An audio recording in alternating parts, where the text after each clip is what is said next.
మా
పేరు జగన్నాథ్ రెడ్డి, తండ్రి రామరెడ్డి.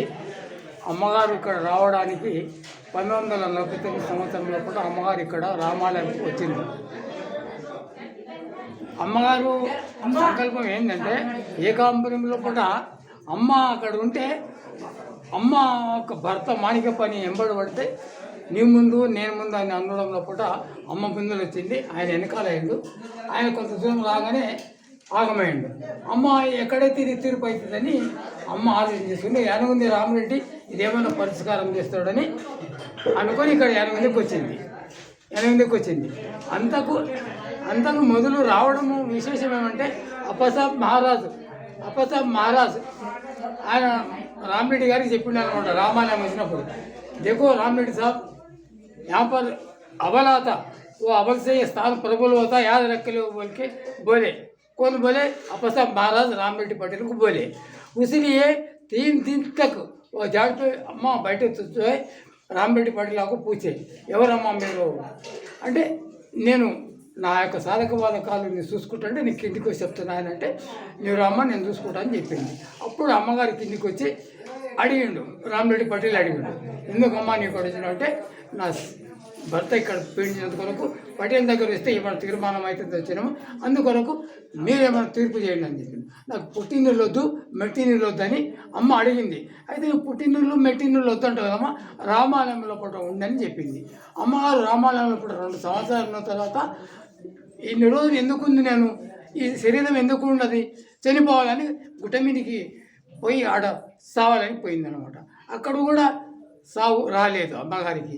అక్కడ పుట్టుపాకు బన్నయ్య సావుకాయ వచ్చి అమ్మ నువ్వు గుడి కడతాంటే 200 ఇస్తా నీకు అని చెప్పి అప్పుడు ఆలి 100 రూపాయల నోట్లు ఉంటే 200 ఇచ్చిండు. ఇదే దేవుని సంకల్పం ఉండదని చెప్పి రామరెడ్డి పటేల్ గోవిందరావు తహసీల్దార్ ఇద్దరు పోతే వాళ్ళకి ఇచ్చింది గుడి కట్టమనుకుంటారు తప్ప మన పుట్టుపాకు బన్నయ్య అంటని చెప్పిండు. అప్పుడు ఆ గోవిందరావు సార్ ఏమన్నాడు, బనికి చూడంగే ఈశ్వర గుడి బనికి చోడింగ్ అన్నాడు. ఈశ్వర గుడి బనికి చోడింగ్ అంటే ఈశ్వర గుడి కట్టినరు, లింగం తెస్తని అప్పసాబ్ మహారాజ్ చెప్పాడు. 1953లో కూడా ఆ లింగ స్థాపన అయింది. అమ్మగారికి అక్కడనే ఉండిపోయింది అన్నమాట. పేరు ముందర అమ్మగారు నడుచుకుంటూ పోయి దర్శనం ఇచ్చేది అందరికి. ప్రతి సంవత్సరం ఇక్కడనే వచ్చి రామనవమి 2 రోజులు కంటిన్యూ ఇక్కడనే దర్శనం ఇచ్చుకుంటూ ఉంటుండేది అమ్మగారు. ఓకే, మేము అప్పుడు చిన్న పిల్లలం అప్పుడు కూడా. ఇదంతా అమ్మగారు దీని మీదనే డెవలప్ అయింది.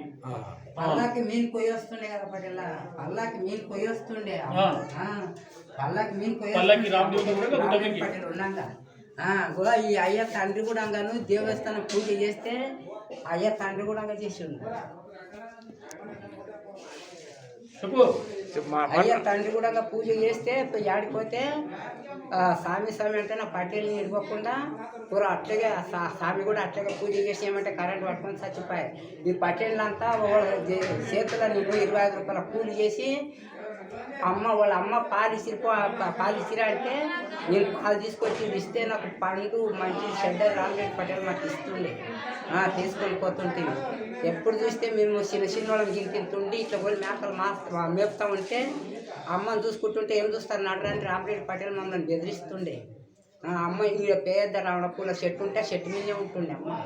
మేము ఇంకా ఇంత ఉన్నాము, పెద్ద చెట్టు ఉండే ములకు. 42 సంవత్సరాలు ఆయన అమ్మ స్వాధీనంలోనే ఆయన భక్తుల్లాగా ఇది చేసిండు. 1980లోనే వెంకటేశ్వర గుడి కట్టి ఓపెనింగ్ చేసిండు. ఇంటికి జరిగిండు అప్పుడే. టీ అంజయ్య, ఆర్ గుండ్రావు ఇద్దరిని Telangana CM, Andhra CM, Karnataka CM పిలిపించిండు. అప్పుడే ఓపెనింగ్ చేసి ఇది చేసింది అమ్మ చేతి మీదనే. అమ్మ దర్శనం డైరెక్ట్గా ఇప్పించింది అప్పుడు అట్లా వాళ్ళకు కూడా. ఇక్కడ స్వామి గట్టిగా